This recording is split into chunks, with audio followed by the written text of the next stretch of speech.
damn, what a badass intro that was. Where'd you guys find that? Do you like that? Oh, man.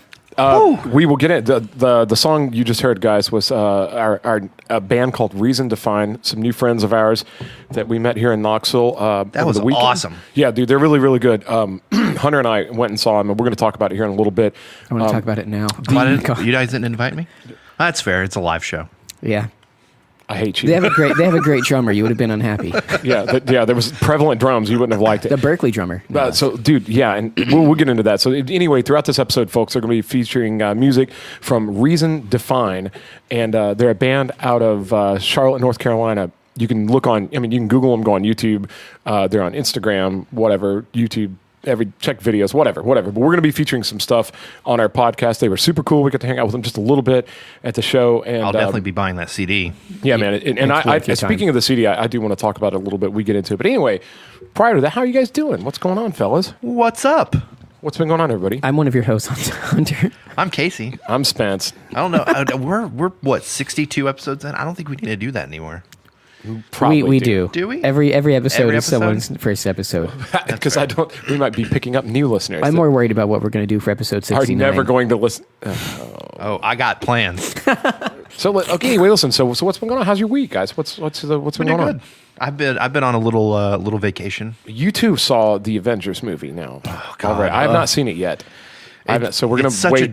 It's such a good drain on the body and soul. Give us the initial reactions. No spoilers, just initial reactions. I felt the exact opposite way I did about Dunkirk for Endgame. It was uncalled for, Kate. I will say this. Now I know how you feel about The Dirt. You guys, that's how I feel about Endgame. Casey really likes Dunkirk. Hunter's giving a hard time I'm being about ridiculous. It's not a bad movie. It's not. Casey hopes that movie. in Dunkirk they would have blown up Godzilla for some reason. You can't blow up Godzilla. Anyways. And he won an Oscar. God. No, it was everything it should have been. Endgame was all that and a bag of chips. Perfect service to the fans. Mm-hmm. Like, it gives the fans everything they want, and it ties everything up in a nice little bow. They made a story around fan service that was the story that they needed to tell, and they managed to subvert everything you think is going to happen well. Do you feel... Without betraying you. Okay, so you're saying they were like super catering to the audience. Mm-hmm. Yes. Do you feel like the art suffered in any way because of that? So I think the art was elevated in this it was a total slam dunk. Yeah. Yes. Got it. It's a culmination of 22 movies and 11 years of watching MCU dedicated movies. Yeah. It's watching all of them come together. It was beautiful. However, blow your mind. I still stand by that The Dark Knight's the best superhero movie ever made. Okay, that's fair. Because that is fair. It is a massive undertaking. I'll tell you, man, just from the outside perspective of talking about Avengers Endgame, man, I will say this.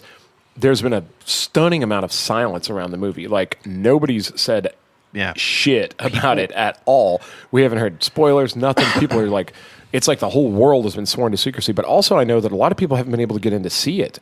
I know that there's a big thing where people stood in line, and then they try to buy tickets, and the only seats that are left are like 2 or 3 right in the very front.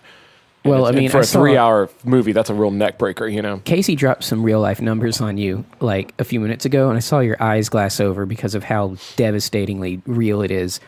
This far into being open, which is like 3.5 days. Yeah, it's $1.2 billion grossed. Well, that's worldwide. Worldwide for sure, but domestic is almost 400 million. Yeah, right. And just so everybody knows, on the recording of this is what, April 27th. Yeah. And it came out April 25th in the evening. Right. You'll be hearing it a few days later, so there's no telling how much it's going to have grossed by the time this episode goes on the airwaves. But Jesus, it's an experience that I think everyone should go and witness, even if you haven't watched all the Marvel movies. Go watch a recap of all of them on YouTube, some like recap video. Yeah. And then go watch this movie. And I'm willing to bet there's probably some pretty concise recap videos now. Oh, for sure, yeah. There's some good ones. All right, well, that's really, really cool. Well, hey, I'll tell you what. Well, speaking of experiences and things to be seen, let's talk about this band that we saw, dude. God. Hunter, you want to give us a little intro to it? Yeah, you guys went. I stayed home. It's okay. We're here to talk to you about it now. Okay. Yeah. Okay, so... You'll have to tell the story about how you found them online initially. I will. But Spencer found them, and then in the band that Spencer and I are in, the last time we met for practice, he showed up and goes, "Hey, this band's coming into town. It's an all-female metal band.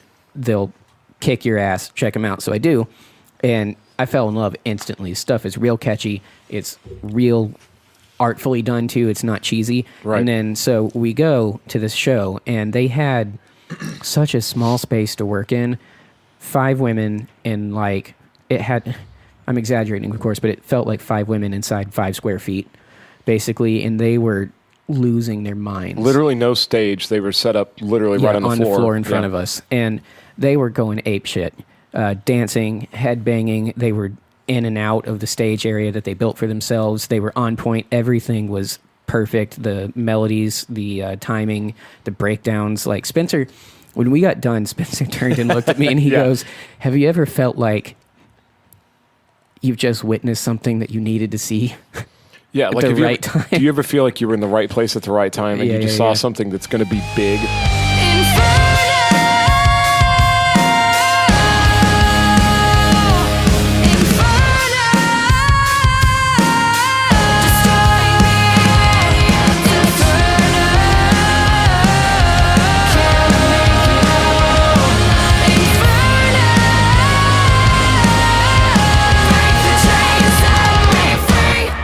That's how it was when I first saw The Marvelous 3. The very first time I ever saw or heard Butch Walker, and I know I've told that story on this podcast a lot, just happened to be down on the Strip, and somebody coerced us into going to the show. I had no idea who The Marvelous 3 was, and we wound up at the show, and dude, I mean, literally, I was like, whoa. Like, that's the feeling we had with this band. And so...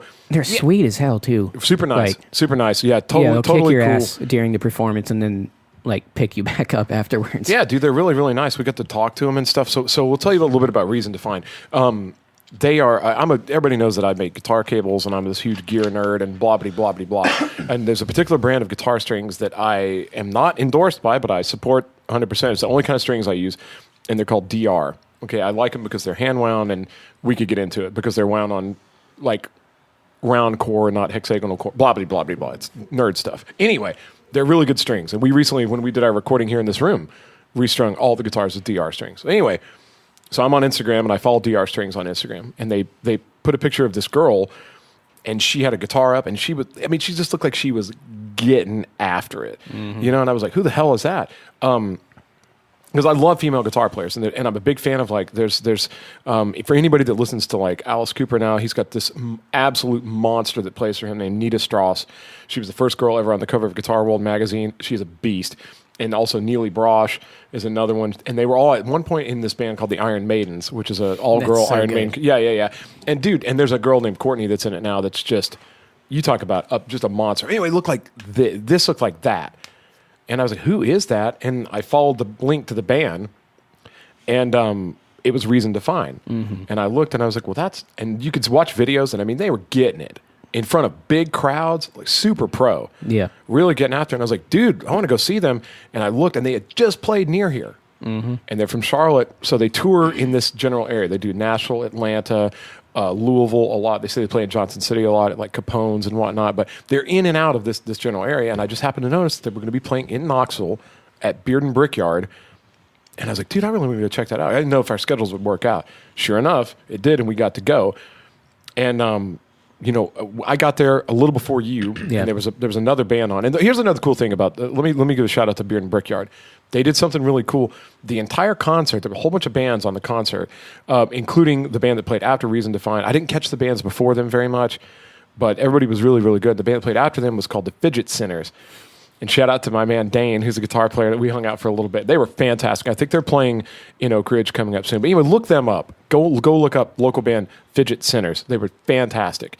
But we got there, and like the girls in the band were all outside. They had all their gear, and props to them. They had big gear, like they were playing half stack amps. Yep. They weren't, playing. It was just, it looked the real freaking deal. They were building the drums out front. I saw the drummer was sitting there practicing on the edge of the amp or whatever, and they were like getting ready. They were like stretching, warming up, getting ready. I mean, they looked like you're about to get it's about to get handed to you, you know? And that's how we always used to do. We took it real seriously, man. It was like being in an army. When it was time to do a gig, everybody carried their stuff out. Everybody got ready, bonded together right beforehand. And, man, it was just like, I was like, dude, this looks like it's going to be kick ass, you know, but we hadn't actually heard him yet. And I didn't want to like bother him before the show or anything. Like I recognized him from their videos and stuff. But anyway, they went in, and then that's about the time you got there. Yep. And then they just blew our freaking head off.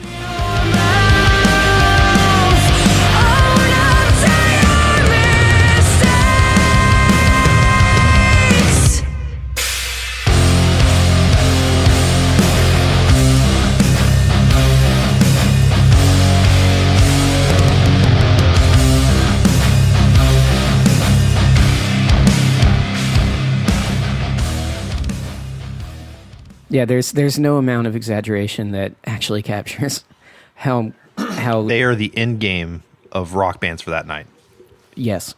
Well, I mean, I don't want to be unfair to the other bands or anything like that, but this is one of those things when you, man, as like a guy that's been playing rock for a long time and been interested in the music business and making music gear and blah, blah, blah, and paying attention to albums and stuff, it's always nice to see like the changing of the guard, the new generation, like the next thing coming up. And it's real inspiring. It's funny, man. I know a lot of people, like, I know a lot of like older dudes, guys older than me or guys my age, you know, they get real jaded and cynical. There's no good new music left and blah, blah, blah. And I agree that like the greatest generations of music were definitely the 70s and 80s and like, and some of the 90s and stuff like that. I mean, I get that as you go on, it becomes a little more diluted, but I still think it's super inspiring to see what like the next generation and the next generation are doing with it. They pick it up where you put it down. Like when all the guys I used to see go tour quit and went and got day jobs and they sold the trailer and they hung the guitar on the wall or took it to the pawn shop and just went to work, you know, selling toner at Kinko's or whatever. Yeah. Whenever that happens, somebody comes along and picks it up and they pick up where you left off. And so there's this really cool thing. Well, you know, that's how I felt about these girls. And again, they're very young and they're super, super talented. And man, they can really play. Yeah, from musicality and performance perspective, it killed me that we couldn't just come back to the room and practice. Yeah, it made me want to all they wanted to do, or all I wanted to do after seeing them was come kick ass here in the room. It made me want to come practice. Yeah, totally. Just because they didn't just have like the I mean, they looked cool. They were super professional. They had their show together real well. Like when one of them moved away from the mic, another one moved up. Like they just had it all worked out. It looked like they'd been touring for 20 years. Like they didn't look like somebody that just started. They're super pro, super young and super pro, and it's super impressive. And they did mention that they had like I talked to them. I said, what like, how did you guys get good like this? Like, you're so young and like just most people don't get there that fast. How do you do it? And they had a background in like some like musical training and like kind of like a school of rock sort of a thing. And then they were a cover band for a long time supposedly, where they did all these like covers, and so they probably got good at that. And I will say this, and shout out to everybody we know that plays in the cover bands around here: Valerie, Brandon, like my buddy Andy Campbell. Like everybody, playing covers will teach you, because that's the work of the masters. Yep. You know what I mean? Like you may not always get to play your favorite song, but like when you have to learn all the chords to Thriller or whatever you're playing, like it teaches you stuff. Because every one of those songs that cover bands play that are still around now, Living on a Prayer, whatever, those things were put together by like geniuses of the time. If it's a hit big enough to still be circulating in a cover band 30 years later, there's something to be learned from it. And if you play it night after night, it teaches. There's another thing there. I get it. I can see them getting really good by playing covers, you know. But man, they just decided, I guess, to be an original band, and they did their thing, and it's super impressive, man. And I just can't, like, they can really, and I'm not trying to turn it into like a girl rock band thing, you know, like there's this weird stigma that like, oh, it's a girl band? Well, can they actually play? Like there's this stupid thing. The boys club thing. The boys club.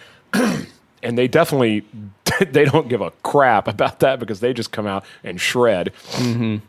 But it was super, super good, man. And I can't say enough. It's super entertaining. And if you get a chance to go see them, definitely go see them. And I would encourage, you know, if you feel so inclined, to support a band that's really doing it. I mean, they drove 4 hours to play this, a pretty thankless show. And I mean, if you look on the videos, they're playing big places in front of lots of people. And like, you know, they played in front of like, 15 people or something. And they didn't, you wouldn't have known. Yeah. They were just as professional as if they were playing like the Civic Coliseum. Yep. We all got the same show that the packed club gets in Charlotte or whatever. And that there's a lot to be said for that. So I'd say if you're inclined to like really support a band, go check out Reason to Find. And I want to read something else, man. Actually, do you want to read it? The liner note? I feel like you would be good to read this. Sure. This we bought their CD. It's called In Memory. And now he's gonna read it. No, shut up, Casey, you dick. You want to read this? Here, let me do it. Shut up. The artwork on this is fantastic too. I bet that's the two guitar players. They're talking that they're graphic artists too. Oh yeah, that's right. That has to be at least one of them. Yeah, guys, dig in deep. Go on Instagram, find them, find individual people. Like they do all kinds of stuff. And that lyric book is really well put together. It is put together really well. And so I want you to read what's on the back of it here. I mean, the album is stellar, and you guys are hearing music from the album during this podcast. But I just noticed this when I opened it up today. Read what the album's about. Okay. This is their second album. It says, In Memory is a concept album dealing with the 5 stages of grief. The intro track to the album features Elizabeth Kubler-Ross, who built the foundation of the 5 stages of grief in her book on death and dying. The stages of grief are broken down into denial, anger, bargaining, depression, and acceptance. We wrote 2 songs for each stage of grief based on our own experiences of loss. This could be loss of a loved one, loss of a relationship, loss of control, or loss of your own voice. Everyone experiences loss differently. We all have struggles, we all have doubts, we all hurt for one reason or another. Learning how to heal and going through the grieving process is what In Memory chronicles. We hope that it brings you the same peace that it brought to us. Hold tightly to those who love you. Cherish the times that you have with the people you care about. Turn to your support system when you feel like giving up. There is always hope and you are not alone.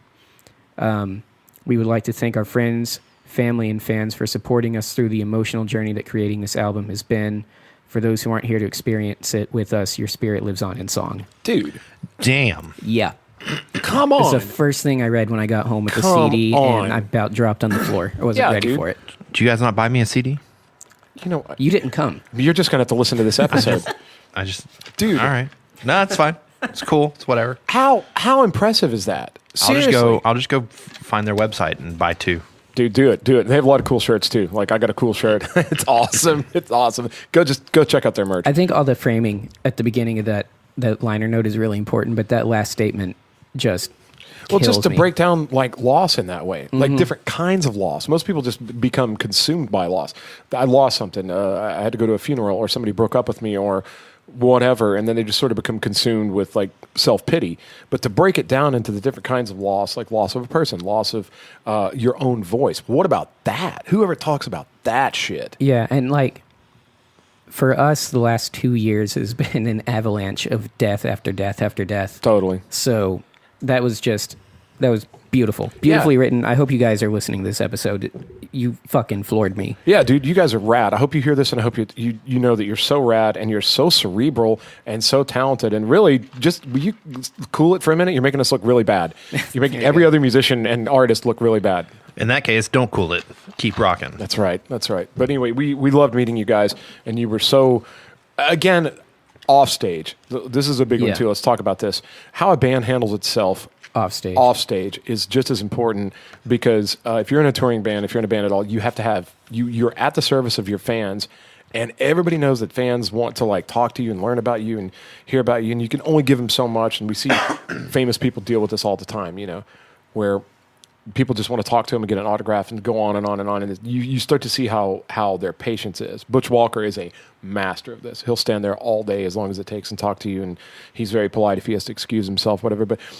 And I get that just not everybody has time for everybody, but if you've ever met somebody famous and they're a dick, and I know, Casey, you've seen this where you work, you've seen famous people, but like, if you meet one of your heroes and they're an asshole to you, it kind of ruins it for you. Yep. 100%. Yeah. And I get that not everybody's always having a good day, and I'm not trying to, I know these people are under the microscope, whatever, but like, and also I know that the girls in Reason to Find are not like you two, like there wasn't a limo waiting there and like a security guard beating the shit out of us, but they still had a 4-hour drive back to Charlotte. You know what I mean? They still had to pack all their stuff up. It was still, they were waiting on other bands to finish. I mean, they were champions about it. They stood by the merch table. They watched the other bands. They were super friendly. People were coming up and complimenting them. And they talked to me a long time about gear and music stuff. And I made it real clear. I was like, I'm not trying to sell you guys nothing. I make guitar cables, so if you ever need any, I can help you. But I'm here as a fan, 100%. But you guys, and they were super cool. And I said, I was going to actually bring some stuff and just give it to you guys. But I'm actually working on a thing right now. You can see it right over here. It's a big bunch of cables for the band Thank You Scientist. And then they freaked out. Yeah, they know who Thank You Scientist is, and they were crazy about it. I was like, dude, you guys are so cool. So they get it, dude. They know real music. They know real musicians, and they absolutely nailed it. They left it on the stage, man. They really did. They were exciting to watch. Go see them, dude. Support them. I mean, they are young, and they're doing it. They're out there just toughing it out. I've seen my favorite singer live before, and because comparison, it's going to be a knock, but it's not meant as a knock against him. Not that you ever hear this, but having seen that, I feel far more inspired by having seen them last night, and it's not blowing smoke either. Just seeing their set last night got me way more on fire to go seeing do them stuff. do it in like a tiny room like that and just still kill it. Yeah. What's your band name? We don't have one yet. Stop. I hate you, Casey. But I haven't said anything in like 5 minutes. That's I fair. know. Yeah, We need to get back to talking with Casey. But anyway, we're going to cut some more music in and out so that you guys can take a sample of Reason to Find. And then I want you guys to go really seriously check them out online, patronize them, buy their stuff online, support them, and go see them. Go see them. Dude, they're worth a drive. Yeah, they are. They are definitely worth a drive to check them out. And I promise you, man, if you go up to them and say, hey, we heard about you guys on Beacon House Podcast, they'll probably be like, well, sorry you had to listen to that terrible podcast, but thanks for coming to the show. Fucking... Don't say that. I want them to come on the show. Dude, well, maybe. Please. Hey, Reason to Find. If you're listening, this is an open invite the next time you guys are in Knoxville or somewhere close. Just the area. We can come to we them can come. too. We can come. We'll bring the H6. Yeah, we have dude. portable recording. We would love to feature an interview with you guys on I'd hate Beacon to House. drag them down into this room. Well, we should meet them somewhere. I mean, there's also a lot of instruments in this room too, so That's they true. might That's fair. they might shred and embarrass us. But That'd be worth it. that'd be worth it. Yeah. You open invite to kinda- be on Beacon House. I kind of want to see this band come in And put us in our shred, place. and then afterwards look at Hunter and just be like, "You punk ass bitch." You could have done that last night. So Yeah. That's fair. anyway, well, moving on. Yeah, we're gonna keep dropping some pieces of their music throughout the episode, like now.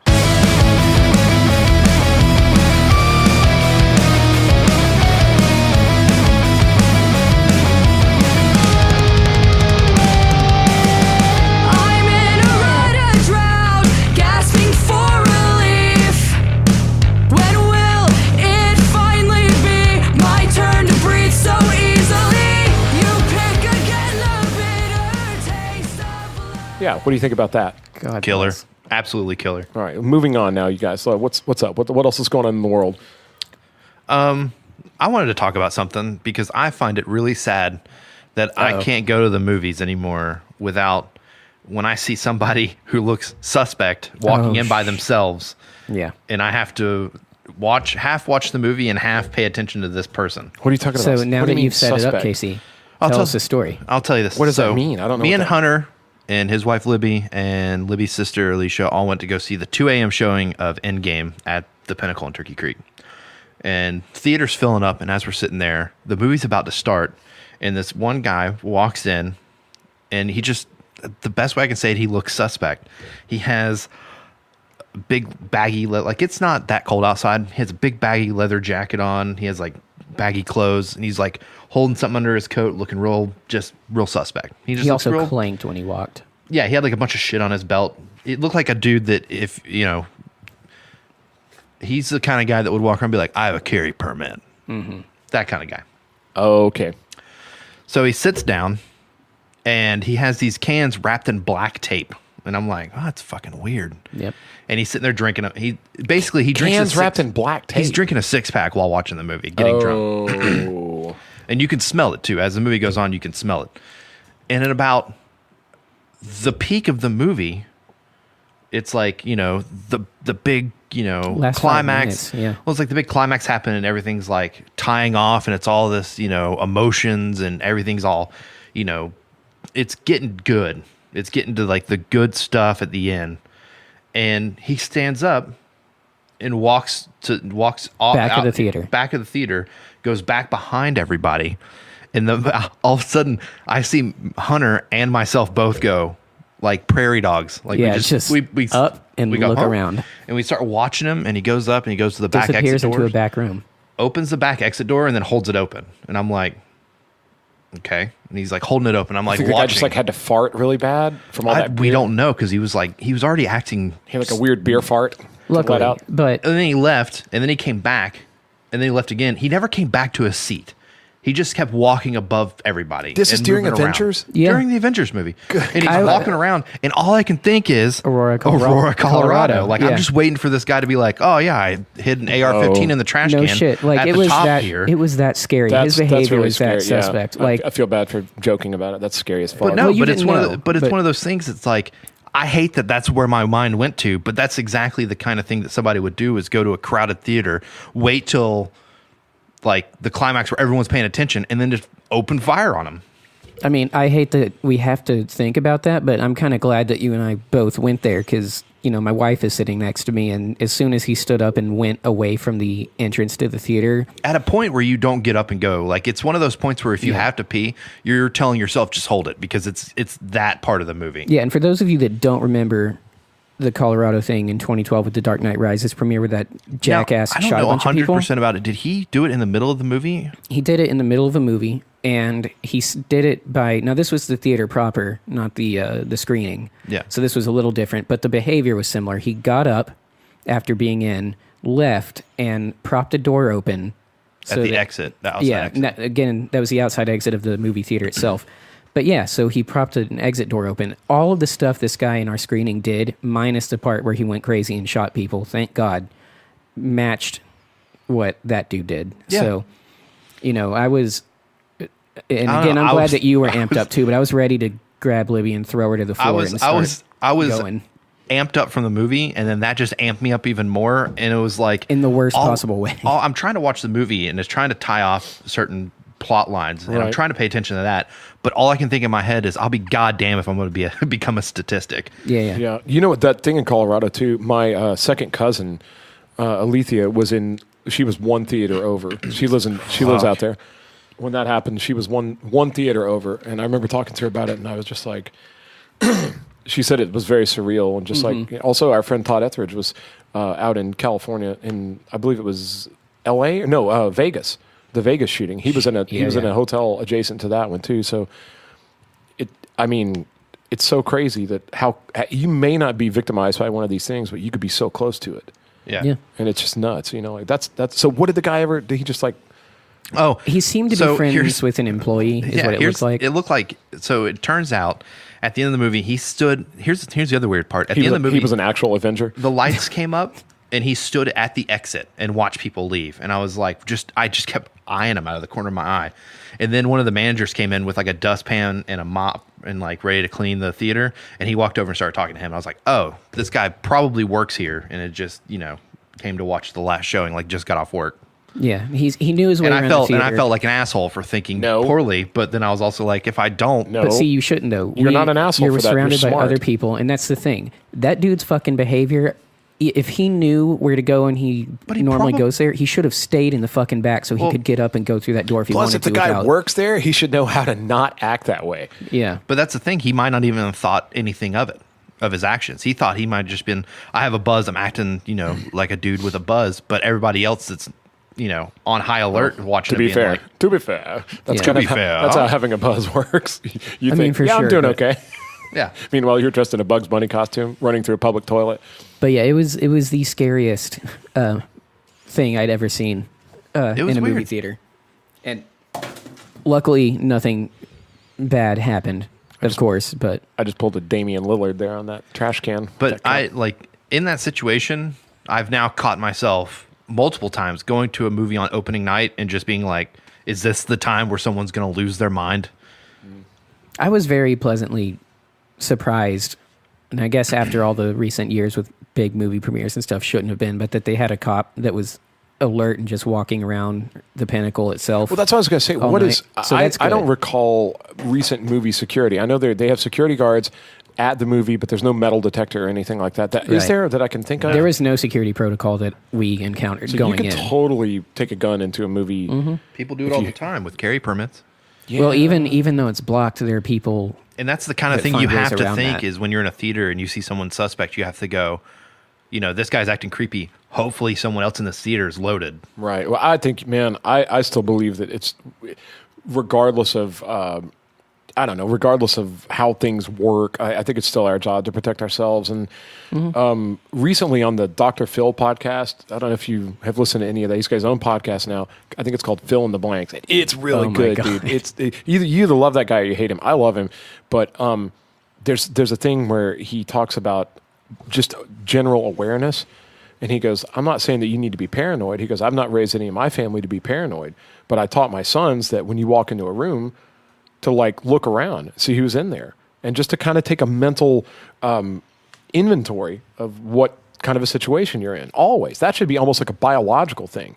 And if there's like scary looking dudes in the corner, just make a note. There's scary looking dudes over there. So when you turn your back on them to order a latte or whatever, if you hear something coming, you can kind of go, all right, that must be those dudes. And maybe you're ready to grab a knife or a trash can lid or defend yourself or whatever. Or in a more realistic thing, maybe grab your family and get the hell out of there or whatever. But the idea that you just like walk through life being oblivious. And now these days with the smartphone, we're worse than ever about that. Yeah. About just sort of gliding. Dude, I work on UT campus, and dude, I'm here to tell you, I cannot believe that the mortality rate of students is not way up, because they literally walk right out in the middle of the road. If you're driving on campus trying to get to work or wherever, get to the bank.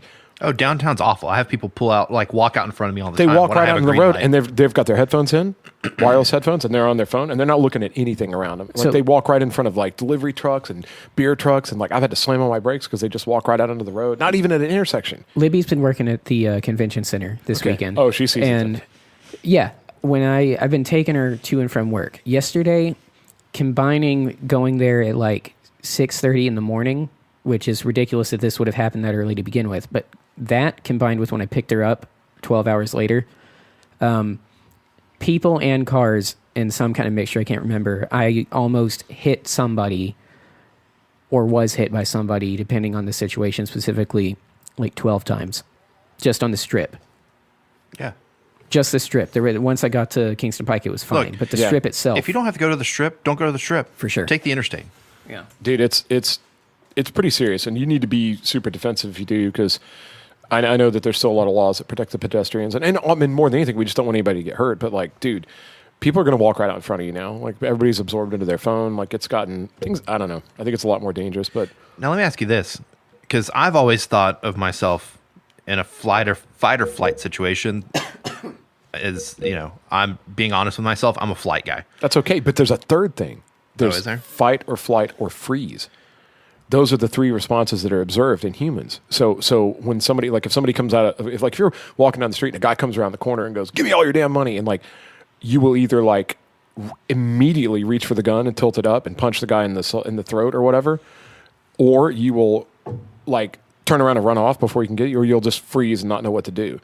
So those are the three reactions they observe in humans too. So, and supposedly being effective at surviving at all is about minimizing that freeze response. Like you can pause for a second to take kind of an inventory of what's happening. I keep saying inventory, but you know what I mean? Like kind of size the fucking situation up, but then you got to do something. Like you may have to like talk, like on that same episode of the Dr. Phil podcast, he said that they've interviewed a lot of guys that used to be muggers. And they've been to prison, they've been reformed, and now they're saying, look, here's what somebody's going to do if they try to mug you. One, they're going to come up and try to ask you something. They're going to approach you and try to get close to you by saying, hey, do you know what time it is? Or hey, man, did you notice this thing on your jacket was torn up? Or so you need to first have spatial awareness. Like if there's a stranger coming towards you, it's perfectly permissible to go, hey, man, hold on, what are you doing? Stay, if you don't mind, just stay over there. I don't know you, don't get close to me. What do you need? You know what I mean? That doesn't make you a dick. That just means that you're not going to person. That's every homeless person in Market Square to me is they beeline to me.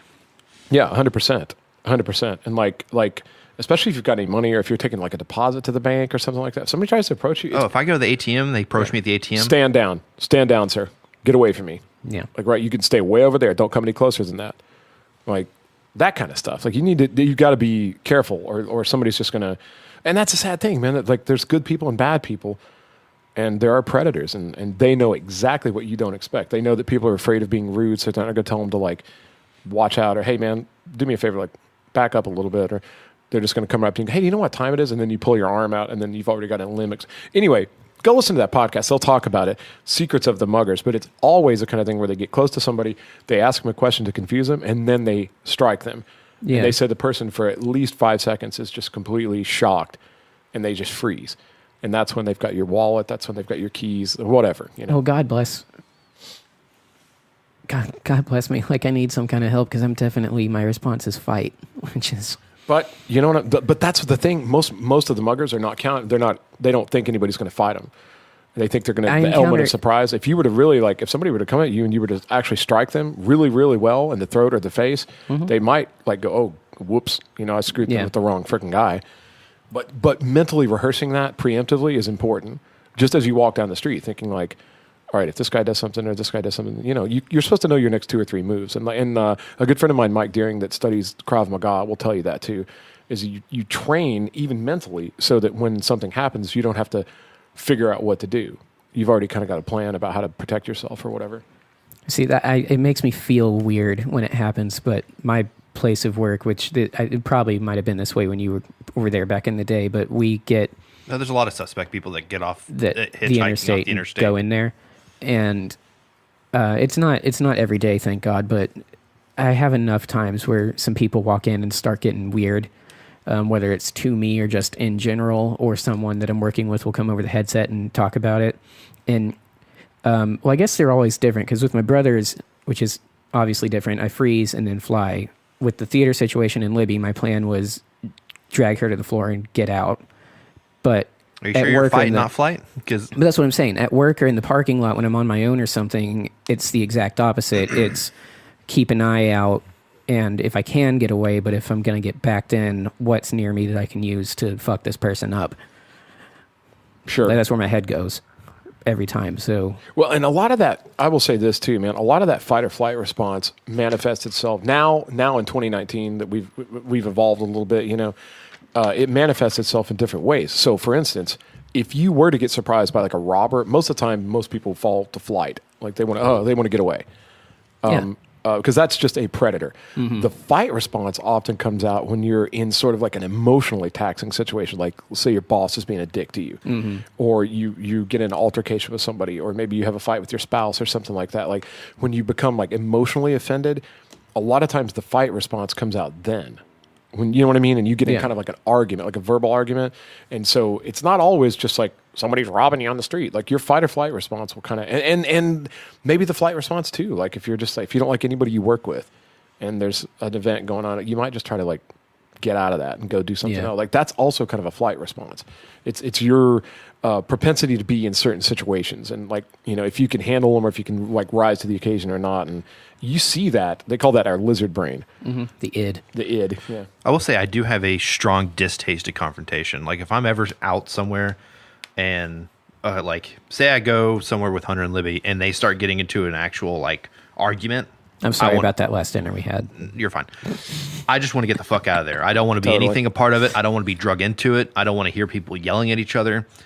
And I think that also goes with my whole live music thing. Like I can't stand when people are yelling. That makes sense. Like if people yell, like or being real loud and obnoxious in their argument, and they're like yelling with somebody, and the other person's yelling back, I'm like, I like fucking grab my ears. I'm like, I gotta get the fuck out of here. Right. I get it too. Dude, that thing about like being involved in like somebody else's argument, that's hilarious. That nobody likes that shit. Nobody likes that. I have a funny story. I'll tell you about that. Like me and again, maybe God, one of these days he'll be on this podcast. Joe Hurley and I, and I'm not going to name names, but we were at some friend's house one time. Joe Hurley? Listen, dick. Joe Hurley. I think I already know who the person and the other, like the couple is. There was a couple. We were at their house. Uh-oh. You can name names. And we were all there, and I think we were all maybe going to go out or do something. I forget what was going on, but anyway, they started to have like a couples fight. And are you fucking kidding me? Can you not bust a gut? Like, is that just? I can't know, but rip ass. Going to do that. Stargate 1221. Good God. Major fight over West Virginia. All right, these guys started getting into like a really kind of like a couple. Really? God, Hunter. Are you okay? Is your stomach feeling okay over there? Fine, Sweetness? Yeah. Fuck you and your stomach. Give a shit. I don't even want to finish the story. It's not going to be as funny. Just fart in the middle of somebody's story. It overtakes the whole story. I didn't know it was going to do that. What do you mean didn't know it was going to do that? You didn't push a little bit on that metal chair over there? Shut up. Do like me and hold it in. I don't know. Let him out real That's when it- quietly that's when and it then walked it slips towards out. Spencer. Why don't you just say, pause the fucking recording? I'm about to drop wolf bait, okay?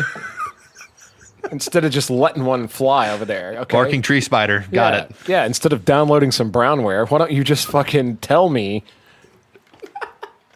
You know what I'm saying? That's so fucking rude. Now it smells like ass in here. Yeah, it's like you hung a monkey Did tail you over shit there. your pants? You fucking hung a rat.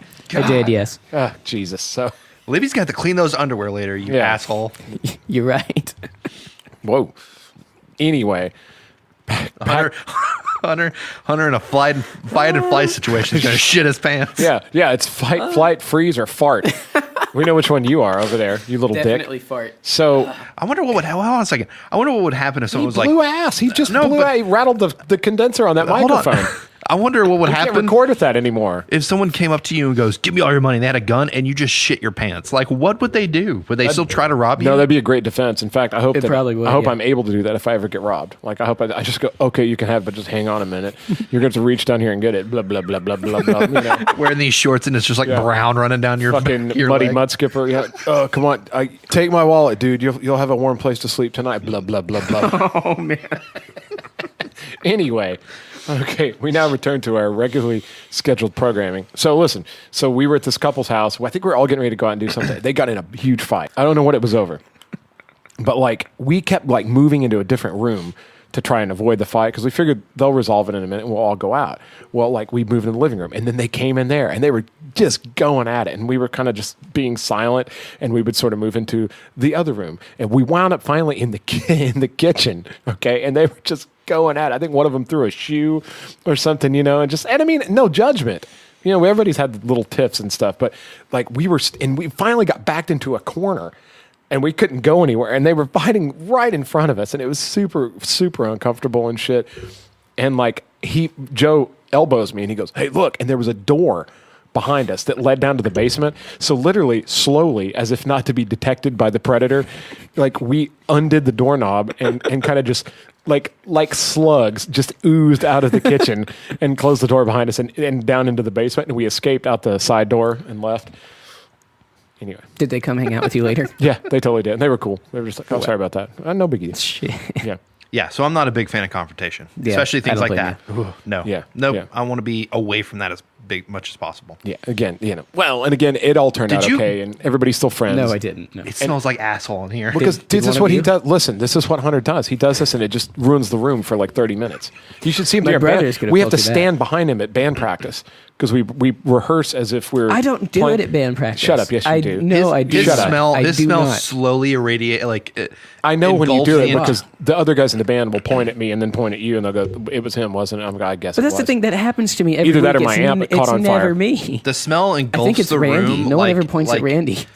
What's That would be the easiest what's solution. the best analogy for how slowly the smell engulfs the room? It's almost like if you had insulin in a syringe and slowly pushed it into your pancreas. Ouch. Ouch. Well, he has certainly. He has certainly. It's more dealt like with it's kind of like seeing the blood just kind of spill through the syringe when you hit a vein. Ew. Pulp Fiction. Yeah. Anyways. So yeah, Anyways. a little bit of that. So what have we learned on this episode, gentlemen? We've learned that Reason to Find will kick your ass. go see and you'll Reason love to it. Find and listen to them and be their friend because they're really nice and they're awesome and give them all your money. If your response is freeze, flight, or fart, they will fight for you. Wow, you put that together really fast. Thanks. Okay, so yeah. We've learned that Avengers Endgame is phenomenal, and if you can get in to see it, go see it. We're going to talk about it on the podcast soon. I haven't seen it. We know a lot of people haven't seen it, but we're going to get to it. So we would love to hear your thoughts on all that. And are you guys Game of Thrones guys? Either one of you? No, not really. No. Tonight is supposed to be the night when Everyone starts dying. everybody Yeah. starts dying tonight. So we'll see how that goes in the upcoming weeks. But I'm watching reviews like it's interesting, but I'm 6 seasons behind. dude, By I'll the way- tell you what's funny is our friend and our past guest Sean Ireland. Shout out photography legend Sean Ireland. I can't wait to have you He's back on, so dude. upset. He's dude. Every time the episode comes out, he goes on Facebook and literally cuts its intestines out. Like, and a lot of people are like, "Dude, I thought they were pretty good. I don't know what he's so upset about." And I'm like, "Dude, you got to know Sean, but like, it's fucking awesome, man. He can't stand it. He got so mad because they showed Gilly You know, the girl, and he goes, "Oh, great, this is great. That's what we need. Less dragons and more Gilly. Thanks for that." He goes, "Why don't we just do a whole freaking episode about Gilly next time? In fact, let's make a whole season about Gilly." He was so salty about it, man. It's so fun to read his stuff. I love you, Sean. Yeah. I need to catch up. I think I'm on season 5 of Game of Thrones. Gotcha. I fell off. It's been an educational week. I will say week. Macy Williams was on Jimmy Fallon for April Fools Oh, yeah? and like Pretended to give it away. and she sold it. I felt bad for her, and Yeah. it was fake. Like, Well, dude, I'm sort of blown away with like how many gigantic things are ending this year. Like just the spirit of endings in 2019. We're seeing the Avengers Endgame, last season of Game of Thrones, Star Wars later this year ends. Like those are big the franchises. end of humanity as we know it. Yeah, but this is the third time Star Wars has ended officially too. So By the way, talking about that trailer, I think Rey's a Palpatine. yeah. Do you? Yeah. I don't know. I saw it. I just saw it, and it looked super badass. Because It does. The Return of the Jedi was Skywalker good, Palpatine bad. And I think this trilogy, they're going to flip it, and it's going to be a Skywalker that's a bad guy and a Palpatine that's a good person. I love and they're that. going to be duking Yeah. it out. Interesting. Yeah, I don't know. But it looks like it's going to be. I'm a big Daisy Ridley fan as Rey. I love that character, and She's a phenomenal actress. I was going to say the dimension, because if you ever see like an interview with her or something, she's like a very sweet, very kind, friendly, and just for her to like grow those like muscles, figuratively and literally, like she turns into this extreme badass. And I mean, that I feel like that expresses a lot of range.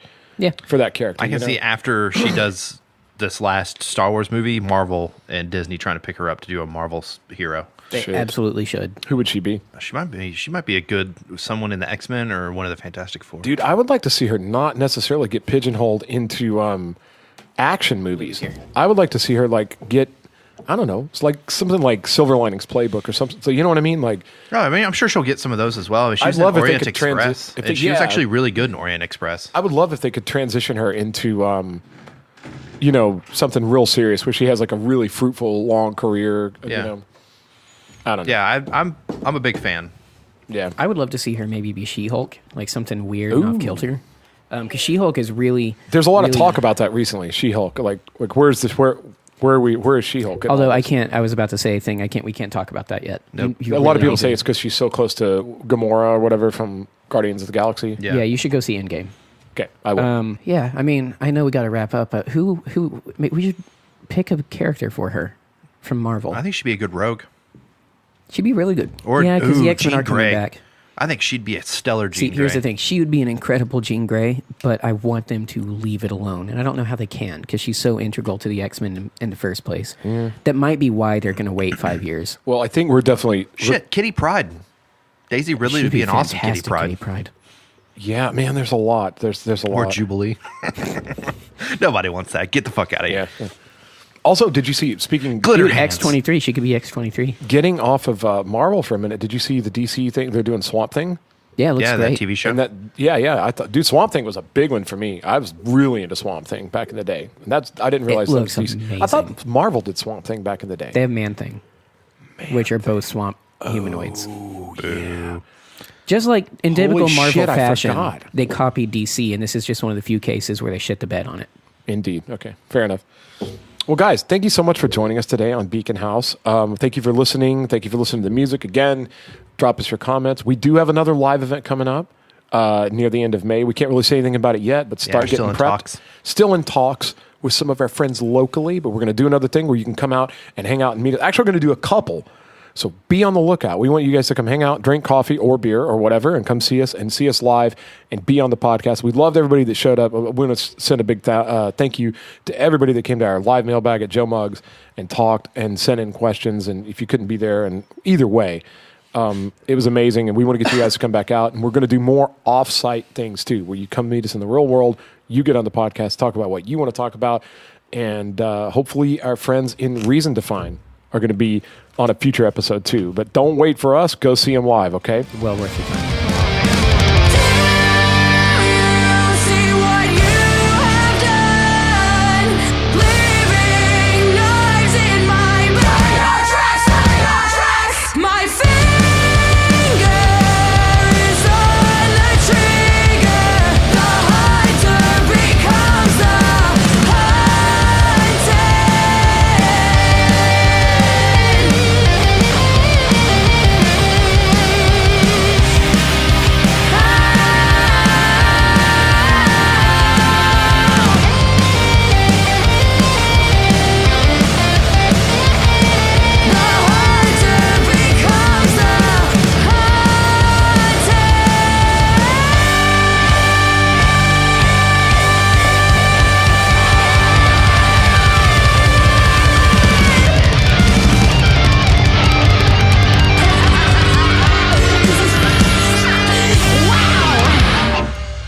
Damn, that was a badass outro. Are you done?